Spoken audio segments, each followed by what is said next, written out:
Hello बच्चों, class 11th। तो अपन ने वर्टिकल मोशन पढ़ा था और न्यूटन इक्वेशन ऑफ मोशन अपन पढ़ चुके हैं। इक्वेशन ऑफ मोशन, जो 3 इक्वेशन ऑफ मोशन है वो अपन पढ़ चुके हैं। अब अपन कुछ उसके एप्लीकेशन को देख लेते हैं। सो न्यूमेरिकल है इन्हीं आज अपन जो इक्वेशन ऑफ मोशन है उसके कुछ न्यूमेरिकल और कुछ न्यूमेरिकल वर्टिकल मोशन की कोशिश करेंगे कि कर पाएँ। सो क्वेश्चन है, a car moving with speed of 50 kilometer per hour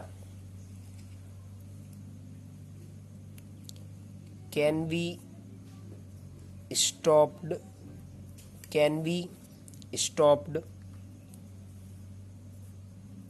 by brakes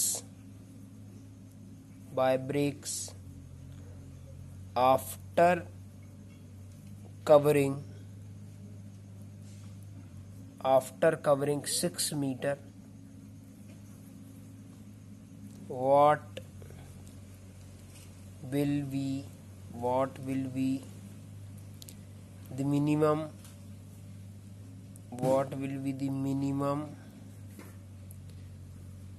stopping distance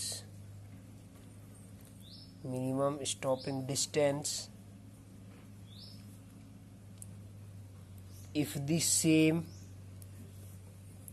same car is moving at a speed of 100 kilometre per our. देखिए ध्यान देना, ये जो क्वेश्चन है काफ़ी अच्छा लगा मुझे और इसमें एक साथ 2 केस पूछे गए हैं। देखिए सबसे पहले क्वेश्चन ने क्या कहा उसको देखते हैं। A car moving with a speed, मतलब इनिशियल स्पीड है कुछ कार की 50 किलोमीटर पर आवर, है ना। Can be stopped by brakes, फिर ये रुकती है, रुकने के बाद ब्रेक अप्लाई होते तो ये रुकती है और इतने में ये कवर कर लेती 6 मीटर डिस्टेंस। ठीक है, मतलब डिस्प्लेसमेंट कवर कर लिए। सो ये बोल रहे हैं कि what will be the minimum stopping distance. तो अब अपन को मिनिमम स्टॉपिंग डिस्टेंस निकालना है अगर ये जो स्पीड है अगर इसकी स्पीड 50 से बढ़ के कितना हो जाए 100। ठीक है, तो इसमें ऐसा लॉजिक मत लगा देना कि या ऐसा लॉजिक लगा दो कि 50 किलोमीटर पर आवर में 6 मीटर चल रही है तो 100 किलोमीटर पर आवर में 3 मीटर चलेगी। ठीक है, ऐसा कुछ नहीं होगा, उसमें ऐसा कुछ नहीं होगा। ठीक है, तो पहले केस को देख लेते हैं। देखिए पहले केस में देखें तो इनिशियल वेलोसिटी u है अपने पास, जो कितनी 50 किलोमीटर पर आवर। एक चीज़ मैं बता दूं अभी, और बता भी चुका हूं पहले, कि जब भी कभी अपन न्यूमेरिकल्स को करते हैं तो हमेशा SI यूनिट में उनका कन्वर्जन कर लेते हैं। पहले SI यूनिट बनाते फिर करते। तो अभी देखो kilometre per our SI unit नहीं है ना, तो इसको करेंगे मीटर पर सेकेंड। और ये चीज़ भी तुम लोग शायद जानते भी होगी कि जब किलोमीटर पर आवर को मीटर पर सेकेंड में करते हैं तो 5/18 से उसमें मल्टीप्लाई कर देते हैं। सो 50 इक्वल टू हो जाएगा 50 इंटू 5/18। अब ज़्यादातर बच्चे ये सोच रहे हो 5/18 कहाँ से आए, तो ईजी है, एक किलोमीटर में 1000 मीटर होते हैं। ठीक है, इसको बता देता हूँ मैं। देखिए किलोमीटर पर आवर को अपन को मीटर पर सेकंड में जाना होता है। सो 1 किलोमीटर में 1000 मीटर होते हैं अपॉन 1 घंटे में 60 मिनट होते हैं और 1 मिनट में 60 सेकंड होते हैं। जब इसको पूरी को सॉल्व कर लेते हैं ना अपन, सो ये आएगा 10/36। तो 5 से ये डिविजिबल है या 2 से डिविजिबल है, 2 5 जा और 18 टाइम्स ये, तो ये आ जाता है 5/18। तो जिनको पता नहीं होगा उनको ये पता चल गया, और जिसको पता है तो बहुत अच्छी बात है कि किलोमीटर पर आवर को मीटर पर सेकंड में 5/18 से कर दें। और जस्ट जैसे अपोजिट करना हो, मतलब अपन को अगर मीटर पर सेकंड से किलोमीटर पर आवर जाना हो तो 18/5 कर लेते। तो इसको अपन ने किया, और जब इसको अपन सॉल्व करेंगे तो 5 5 जा 125। सो 125 ये 2 से डिविजिबल है, 2 9 जा 2 25, 25 5 जा 125 अपॉन 9 मीटर पर सेकंड। ठीक है, तो अपने पास में फिलहाल इनिशियल स्पीड इन केस ये आ गई है, क्या आ गई है, u equal to 50 kilometre per hour थी, तो कन्वर्ट की मीटर पर सेकंड में, तो which is comes 125 metre per second. ठीक है, अब क्वेश्चन ने ये बोला है कि डिस्प्लेसमेंट कितना कवर किया, एस कितना कवर किया, 6 मीटर। देखिए खुद सोचिए, जब ब्रेक अप्लाई होंगे तो फाइनल वेलोसिटी तो जीरो हो जाएगी, भी तो जीरो है। We know that relation, we know that, तो एक्सेलेरेशन निकाल सकते हैं पहले अपन। तो रिलेशन होता है v square equal to u square plus 2a s, v zero है, u की वैल्यू 125 अपॉन 9, उसका क्या चल रहा है whole square plus 2 into acceleration तो पता नहीं है बट एस पता है विच इज 6।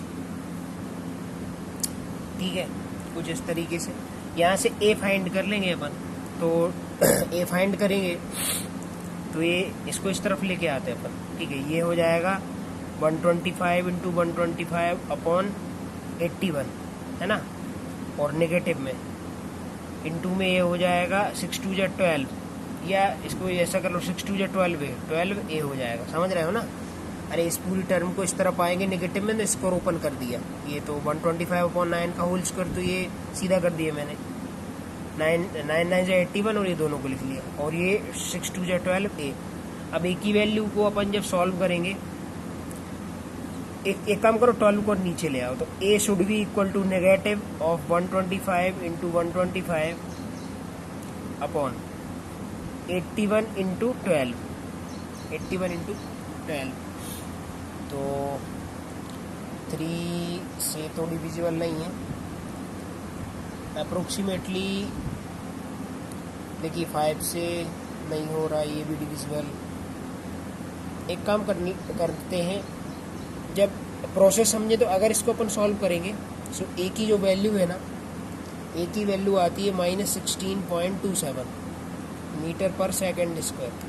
आप लोग सॉल्व करके देखना, इतना ही आएगा, क्योंकि अभी सॉल्यूशन में थोड़ा टाइम लगेगा, क्योंकि डिविजिबल है ये, है ना, क्योंकि यहाँ पर ही इवन है, यहाँ पर ऑड है, इस तरीके से। बट इसको सॉल्व करना आएगा 16 अप्रोक्सीमेटली अपन इसको मान लेते हैं, ये कितना है -16 metre per second square.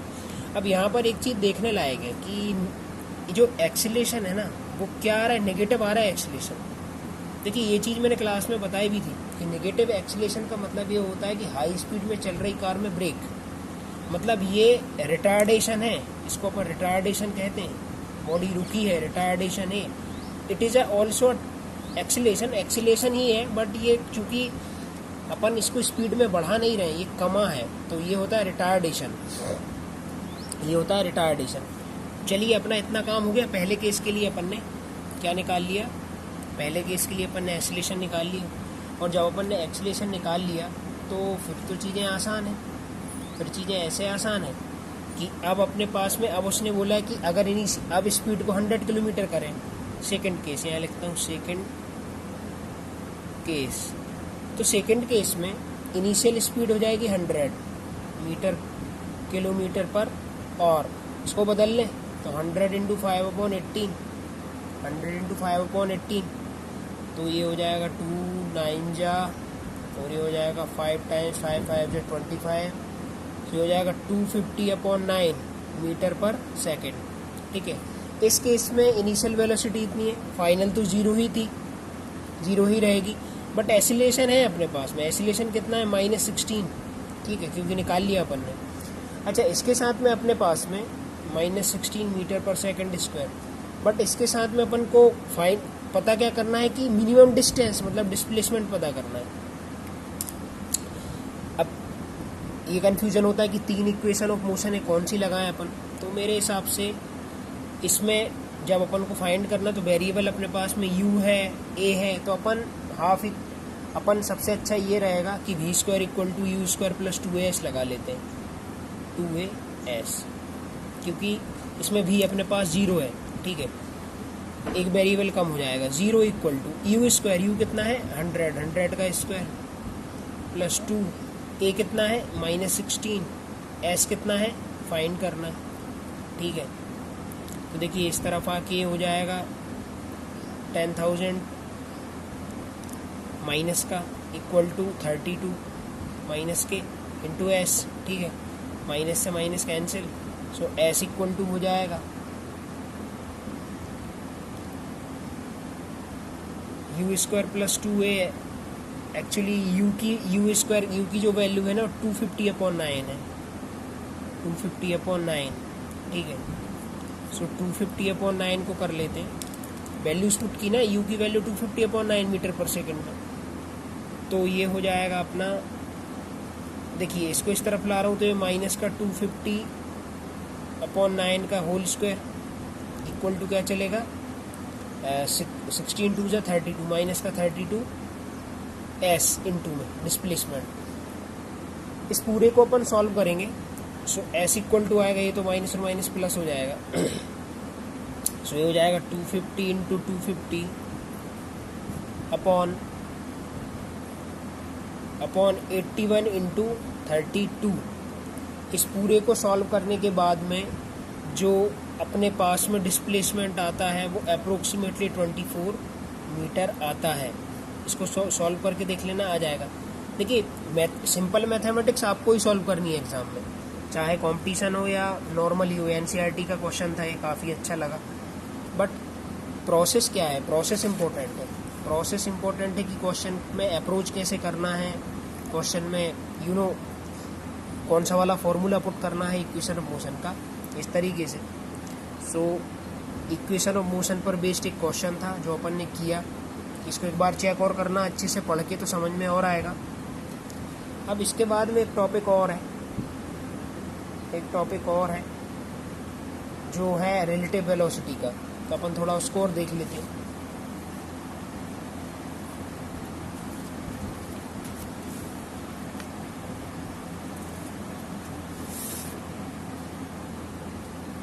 Relative velocity, देखिए यहाँ पर बहुत अच्छा नाम आ रहा है, रिलेटिव वेलोसिटी। देखिए रिलेटिव जो वर्ड है वो रिलेटिव स्टिक से बना है, और रिलेटिव का मतलब है किसी के संबंध के द्वारा निकलने वाली चीज, ठीक है। मतलब स्वतंत्र नहीं होती वो, रिलेटिव चीज इंडिपेंडेंट नहीं होती, डिपेंड होती किसी न किसी फ्रेम ऑफ रेफरेंस पर। कहने का ये मतलब है मेरा कि डेफिनेशन क्या लिखा है कि इसकी डेफिनेशन रहेगी, रिलेटिव वेलोसिटी की डेफिनेशन रहेगी, the time rate of change of relative position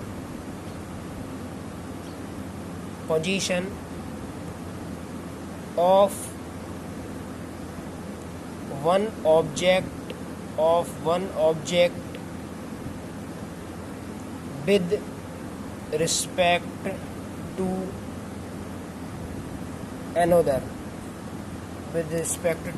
another, देखिए क्या है definition, the time rate of change of relative position.